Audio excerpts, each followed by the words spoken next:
بسم اللہ الرحمن الرحیم۔ ذات ذی بقار۔ واقعہ کربلا کے بعد جب یزید نے مدینہ طیبہ پر حملہ کیا، مسجد نبوی میں بھی گھوڑوں کو باندھا،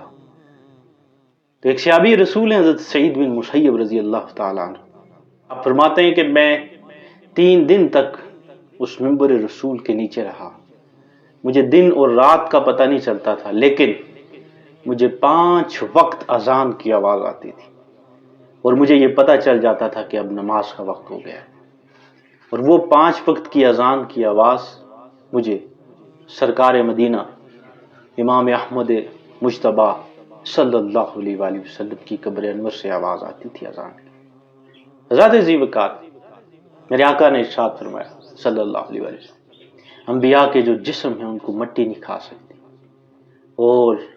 معراج کے وقت میرے آقا نے ارشاد فرمایا صلی اللہ علیہ وسلم، میں نے موسیٰ علیہ السلام کو ان کی قبر میں نماز پڑھتے ہوئے دیکھا۔ ذات ذی وقار، ہمارے آقا و مولا قیامت تک کے لیے شاہد بھی ہیں، مبشر بھی ہیں، نذیر بھی ہیں۔ قرآن کہتا ہے کہ آقا کریم صلی اللہ علیہ وآلہ وسلم